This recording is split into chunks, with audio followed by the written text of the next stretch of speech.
We are at something of a disadvantage trying to make sense of Jesus' analogies 2,000 years later.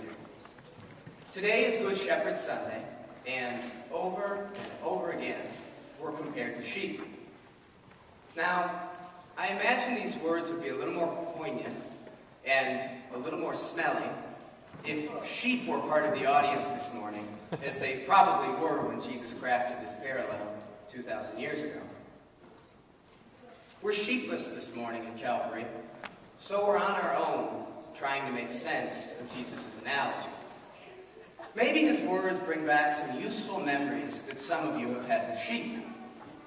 Not for me, though. I'm a city boy, so I had to turn to Wikipedia, Popular Cinema, and my mother-in-law to try and make some sense about what Jesus was saying. Wikipedia told me that sheep stick together and feed in herds.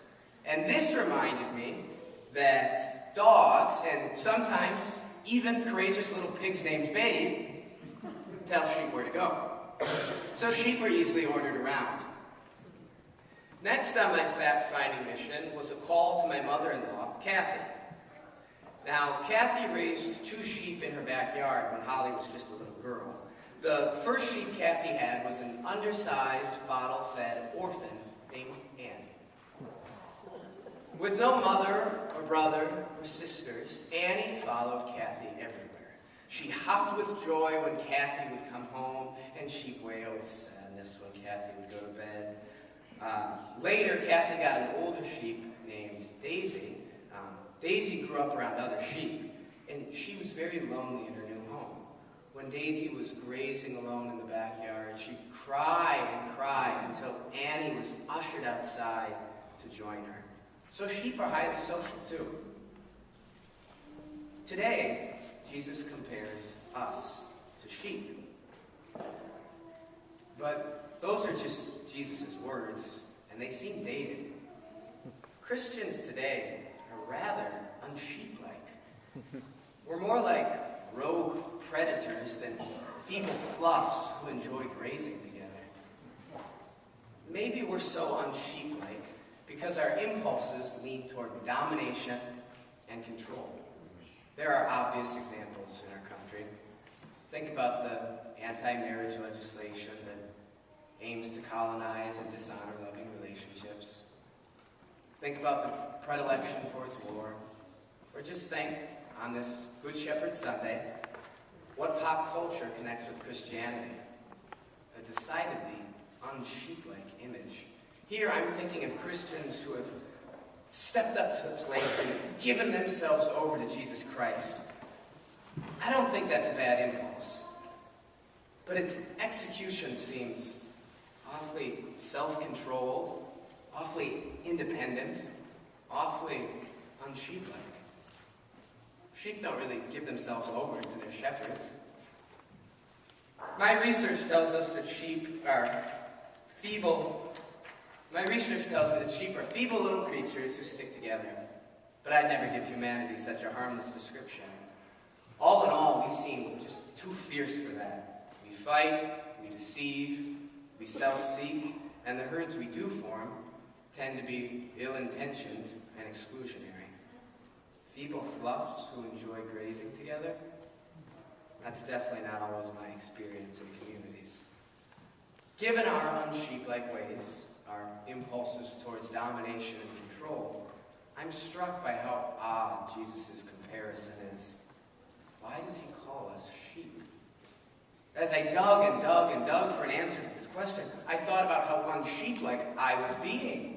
Searching like a predator for an answer and only building my case. Jesus was wrong. Humans aren't anything like sheep, I thought.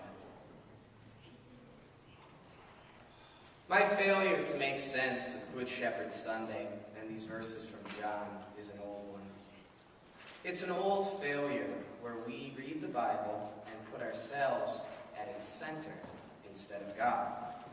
You see, the Bible is just as vulnerable to our impulses of domination and control as anything else. Maybe the Bible's even more vulnerable because we care about it so much. We have the tendency to take over the Bible's message with the way we see the world, when we should let its message take over our worldview. We don't let the Bible open up new doors of understanding. We bring this tiny book into our tiny room and let its message bounce around our tiny, self-constructed walls. We limit the Bible to what we know, to what we can control, to what suits us. We do this all the time, with subtlety, but also with massive cruelty. Today's lectionary provides us a haunting example of how we can misunderstand the Bible. Throughout history, Christians have used the second chapter of 1 Peter, our reading from today, as a defense of slavery. The verse right before the place today's reading starts, verse 18, is especially dangerous. It reads, "Slaves, accept the authority of your masters with all deference, not only those who are kind and gentle, but also those who are harsh." In our country's history, the people who owned slaves decided what this text meant for everyone else, and they put their interests at the center of the way they understood the Bible. And so Peter's words of endurance for the oppressed were turned into a mandate for the oppressor. Thinking about the dangers of 1 Peter is an extreme example that can help us refocus our interpretive lens. We are not to read the Bible as a magnifying glass into our own situation, but as a telescope into God's splendor. The Bible is God's proclamation, not ours. This is helpful for looking at today's text and wondering why Jesus calls us sheep. We are sheep? I am a sheep? That was my big question for today, but that's a self-centered question, and that's the wrong question.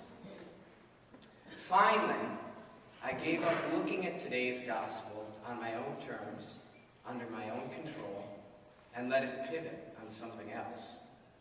In this 10th chapter of John, Jesus explains that he is both the gate for the sheep and the shepherd for the sheep. It's clear what deserves attention here. Sheep are powerless next to gates and shepherds. They go where they're forced. Jesus calls us sheep because he is the shepherd. And this is where the analogy takes off. From our vantage point, we may seem impossibly distant and different from those around us. We cement those differences with what we say about ourselves. My name is, I am from, I believe that. These are just proclamations, our proclamations. But Jesus reminds us that his proclamation does not spring from our vantage point. It springs from him, from what he does, from what he gives, from how we are viewed. It springs from his vantage point. Jesus lets us know that he is the shepherd, the gate, and we are just sheep after all.